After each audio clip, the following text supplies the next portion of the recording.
Now, I usually don't do my podcast live, and I don't do them on my Facebook page or YouTube page or anything. And today I just want to jump in real quick because I wanted to talk about a couple of things. So what I wanted to talk about today is politics not as usual. Now, we have people from all over the spectrum. I have friends that I surprisingly have found out that are Republican. I have friends that are Democrats. I have friends that are like me, that are independent, moderate, in the middle. This entire election season has been a shit show. Let's just be real about it, okay? Now, I know you all have heard about President Biden dropping out.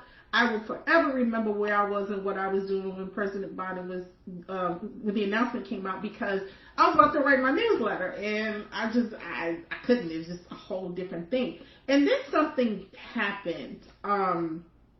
The Win with Black Women movement came to my attention. Before I get started, this is not about trying to convince anybody to flip to a side or pick a side or anything like that. I have some important points that I'm going to address, but first, hear me out. When that movement was brought to my attention, it threw me for a loop because, first of all, I didn't know that they existed for a while. But the energy was palpable. I got the link from a friend of mine who, I'm about to cuss her out, but she sent it to me on Sunday and said, don't whine and complain on Facebook. Get on there and let's make a difference. And I'm saying, like, who the hell is complaining and whining on Facebook like I'm offended, first of all, but second of all, give me the link, let me see what it's about.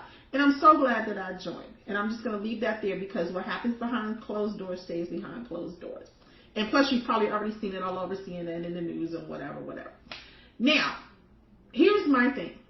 Before anything else, let me put it out there. I've already told you I'm an independent. I am voting for Kamala Harris. That is who I am choosing. That is what I am doing. There will be no discussion about it. There will be no debating about it. I have made my decision, and that's what I, personally, Adrienne Graham, I am doing. Now, that aside, there has been a lot of dirt throwing, mudslinging, and everything, and yeah, that's what it is. I'm not going to get into the other side because I've made my feelings and opinions known about that. No need to rehash it. But I've seen a lot of people comment that they've been bullied, and it's like, if you don't vote blue, then you're a nobody. If you need to do this and this and that. Look, we know a lot is at stake, and we know that no matter who is in office, there's still going to be some shit that doesn't get done. Okay, that's just the reality of it. As much as I want Kamala Harris to win and I'm voting for her, I have questions. Hell yeah. Anybody who gets in office, I don't care if it's city councilmen all the way up to the president, they can be questioned and criticized. If we don't agree with something, we have every right as American citizens, as voters, to ask questions. But here's the thing. If you do not take part in the process, if you opt out, if you decide that you want to wash your hands of it, please don't complain. Don't complain because you can't do nothing. Now, there's a saying that goes around, and I kind of sort of agree with it sometimes, but someone that I know says, presidents are selected, not elected. I kind of agree with that to a point. But here's the thing. There's so much more that goes on, and I get sick of people who only come out during presidential elections, and they want to hoop and holler and have signs and mark protests, whatever the heck they're going to do, but then they're dormant until another 4 years. Guys, we have to get active on the local levels. We have to get out there, committee meetings, city commission meetings, community development meetings, school board meetings, like all of that stuff counts. And for everybody that's hollering and complaining, oh, this one's not qualified. What makes Kamala Harris qualified? What makes Biden qualified? What have you done? Now, if you have done something, tell me about it. And I'm gladly give you your props, and I will shut up about you. But you can't bitch and complain and not do anything and still think that change is going to happen. Change is not going to happen. Now, there were a lot of people who in 2016 were like, okay, I can't vote for Hillary. I can't vote for Trump. I don't care, I wash my hands, or the lesser of two evils, whatever, whatever, and look at how that turned out. Okay? People were doing it now with Biden. Now, I will say this, I'm a little pissed off at the way he was pushed out, if that was the case. If he was pushed out, that's disrespectful and unfair. I get the concerns, but that's shit that you address behind the scenes instead of coming on CNN, MSNBC, Fox News, and whatever. Be bold, be a grown-ass person, and go to him and say, listen, these are my concerns. You don't go all over the media talking trash. That's number one. Number two, there's a lot of people who are saying that, and I was one of them, I had to rethink that, but a lot of people that are saying, hey, you're going to turn on Biden now? Oh, we're going to fix it at the polls, so now you lose. But look at what happens in the alternative. We have to stop doing knee-jerk reaction to politics, and we have to stop fanning the flames and bringing up the temperature and start thinking with cooler heads. Okay, that's number one. Number two, let me back to the bully thing. So somebody in my timeline had commented about, I don't give a whatever, you're not going to bully me into a decision, blah, blah, blah, whatever. So I asked, I'm like, so who's bullying? Everybody has one vote. Nobody can force you to do anything. Either you agree or you don't agree. Now, people are going to criticize when you say things publicly. Yes, people are going to criticize. And if you have thin skin, don't put your shit out in the public. Plain and simple. So you can't get mad when people call you on it. Second thing is, a lot of people are looking at what the stakes are. I'm not getting into the other guy and his stuff. All I'll say is this. I am a born and raised New Yorker who came up during the time of him and saw and heard a lot of stuff. And even if he was running as a Democrat, I would not vote for him. Now, the rhetoric for now, since 2015, that doesn't change my mind, make it any different.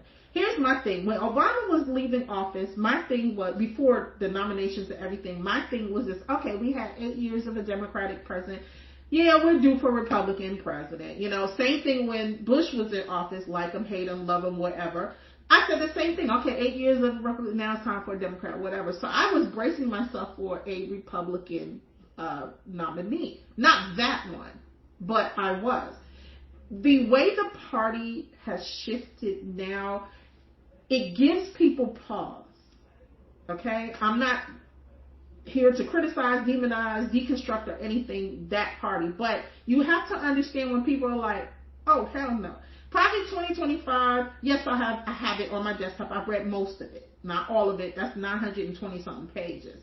You know, it's easy to say, oh, I don't know anything about it. I don't know that. If you read it, it's pretty cut and dry. I find that when we get to certain levels of financial status, economic status, whatever, we stop thinking about the greater good. Some people do, okay? I happen to be, again, independent. I am fiscally conservative, and I am socially liberal. Yes, I have a heart. It's not a bleeding heart, but I have a heart within reason. And there's nothing wrong with that. And everybody should vote what's in their best interest for their family, their friends. I get that. But what I am saying is each person has a right to their vote, and nobody should be coerced or forced or whatever. I firmly understand what's at stake. And it's not lost on me that we have an opportunity to elect the first woman and the first woman of color. And by the way, let me tell y'all something about that. I'm getting a little sick and tired of y'all with this. She's not black. She's not this. Growing up, my dad, black African-American man. My mother, a Puerto Rican woman. Her father, in fact, was from Spain. Okay? So I'm Hispanic and black. So I hate when these things say mixed race but not Hispanic. I am. Anyway, that's not the point. Stop telling people who they are. Okay? Because when I was growing up, I was too light or too whatever to be black. I was not Puerto Rican enough to be Puerto Rican. Stop that bullshit. That does a lot of stuff to people's psyches. You have no right to tell somebody who or what they are. I identify as a black woman because my father was black. His blood is in me. I identify as a Puerto Rican, a Latina, because my mother is a Latina. And can't none of you people take any of that away from me. So those of you who are trying to use her mixture of her race, do better. Grow up and research. Okay, now that I have that out the way. Second thing, let's talk about research, because a lot of things have been coming up about her time in California, her record, whatever. Look in the comments below. I mean, not the comments, but the description below. I try to be as fair as I could to pull from the resources that were not opinion and that were really more fact-based in it. And you can always check. But I've given you everything from local politics news, from the Sacramento Bee, all the way up to the White House. Congressional information. All of that stuff. Do me a favor. Before you start spouting off talking points, read, research, and make up your own mind. Because some narratives is she wasn't hard enough on crime. Other narratives is she incarcerated black men and this and that. Look, here's the thing. I'm a mother of a black man, the daughter of a black man, the sister of a black man, cousin of a black man, so on, so on, so on. Okay? But when you do crime, you go to jail. Get mad at me if you want. Fight your mama. I really don't care. But anyway, my point is this. You guys, we got to stop this heated rivalry stuff. We're going to disagree. I mean, you have Giants fans and Cowboy fans that they go to war every football season. When the Super Bowl is over, everybody's back to love and peace or whatever. Politics, we have to stop making this a firestorm. We have to stop, let the crazies be crazy. Let them be insane. I don't give a damn. They don't pay my bills. But what I'm saying is those of us who are in the middle, those of us who are, or those of you who are unsure, because I already told you what I'm doing, you have to think for yourself, and then you have to step back from it. You can't, oh my God, it just drives me crazy when I see people do things like they put that big ass pad on their ears. I'm not going to share my theories about what happened because I'm going to mind my business on that. But that's cult-like stuff. You can support somebody and still be sane.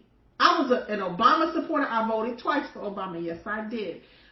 I had the Obama t-shirt, but you wouldn't see me walking around with dad jeans. Forgive me, President Obama. But you didn't see me walking around in dad jeans and wearing an Obama shirt all over the place. And I was in Georgia when he was president.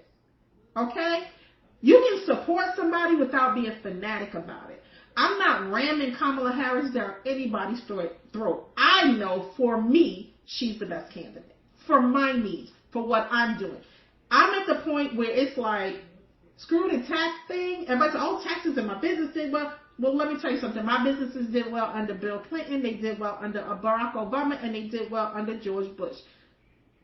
Okay, so all of this about one side versus the other, let the economists debate that. Okay? I'm telling you what I did, what worked for me and my businesses. Okay? So here's the thing. I need you guys to start researching more before you speak. I need you to start using fact checking. I need you to start not using sound bites from the news or from your mama's hairdresser who heard that somebody happened to have said, stop it. Our country, let me tell you something. I drove across the country in last year from New York back to the West Coast, to Vegas. And a couple of stops, I went through Utah, went through Nebraska, went through Colorado, went through Indiana, Illinois, like all these different sites, places where I was like, okay, as soon as you pull up, it's like, all right, let me mentally prepare myself for what might go down. And do you know, with the exception of one, which really wasn't an incident, it was more like a slight, like you could tell what they were thinking. But in every case, we ran into white people who were friendly and happy and like, look, enough of this bullshit. We are all Americans. We all get along.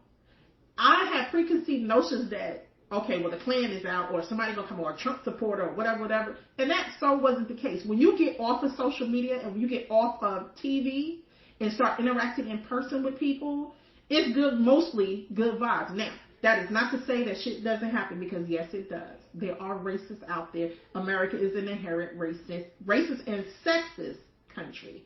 Okay? I live here. I know that. I ain't going nowhere. Y'all ain't forcing me out of here. But you have to have discernment. When the 2016 election went down and he won, I was living in Florida at the time. And where I was mostly that support. The first thing, when I went to a supermarket, went to Publix, there was a mix of people who would always see each other every day, all the time, and would say, hey, how you doing, how whatever. Do you know that day people were scared? They were like, I don't know what to say. I don't know how to approach this person. I don't know how to be around this person. It took one guy to crack a joke for everybody to kind of like sigh and was like, look, it is what it is. We'll get through it. But we have to be more discerning. We have to stand our ground over facts and truth. We have to fight for what we want, but we don't have to be malicious. I'm again, voting for Kamala. I'm not going to beat people who don't want to support her. I'm not beating them over the head. Do what you do. Just understand that voting has consequences. Either side, good or bad. I'm willing to deal with the extra taxes to avoid what the alternative is. That's just me. I'm willing to do my research and read and find, investigate, and figure out what's true. I've been sharing with you guys for the longest links for Congress, links for you to see bills, how they're coming through the process and everything. I sent you guys links to the Constitution. Like, I'm not new to this shit. I'm not new to this. My father used to be like, look, people died for the right to vote. He was a political junkie who was like, look, you are going to take this serious. And I adopted that from him. So I don't get on here and push ideas. Y'all be on my feed. Y'all know. I don't do that. I don't force anybody to do anything. I'll make my comments. I'll share my opinions about stuff. But they're mine to own. I would never bully anybody into siding with me. Because when you try to convince people to do something, it usually doesn't work. So why am I going to waste my time and my energy trying to convince people who have made their minds up or who are just blatantly saying, I'm not going to listen. I got better things to do with my time. So to those of you who feel like you've been bullied, I'm sorry you're going through that. Your choice, your vote. You do what you feel is best for your family. But don't sit there and tell people that because they choose blue no matter who, that they have no high standard or moral ground. Somebody said that earlier today and I had to break it down. Here's the thing. Let me just touch on that really quickly. The example I used was, if I'm dirt poor and my baby is hungry and I've grown up in a decent family, family values, all that kind of stuff, and my parents have taught me stealing is wrong. You never steal. And I've never stolen my life, but my baby is starving. You fucking right, I'm going to steal to feed my baby. So I have to do what I have to do to save my child. That's how some people feel like they may not want to vote. You got Republicans that don't want to vote Democrat, but they're going to because of the alternative. So don't sit in high moral judgment of people who made that decision, because that's just as bad as what you're saying that they're doing to you by bullying you. Again, your choice, your vote. You do what you need to do. I know what I'm doing. The WWBW movement and now the WWBM movement. Kudos to y'all, because y'all came all the way through. Here's what I said, and I'll say this. You get mad at me or whatever, I'm just going to say this. They fucked around and found out. What can happen when black women come together and black men come together? And Latinas are about to have their call. I heard white women had their call already. Asian women are having their call tomorrow. This is a momentous movement. You can be a part of it or not. It's up to you.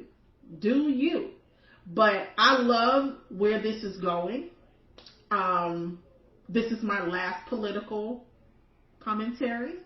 Again, I know what I have to do on November 5th, and I know what I need to do. Now, what I won't do, aside from this podcast episode, is use my platforms to skew the political message one side or the other, because I try to stay in the middle. I try to stay out of that. So because I can't find fair, balanced coverage for the other side, I choose not to have any of it. So this is my final word on this. You can agree, disagree, whatever. If you're mad at me, kick rocks. I don't care. My vote, my choice. But let's try to show more compassion to each other. Let's try to be a little bit more understanding. Even if you don't agree, you can disagree and still be respectful. Name calling is not necessary, and I know, it's about to be on and popping. There has been a tsunami of hate on Twitter, and I know it's about to double down. But you know what? I don't care about that shit.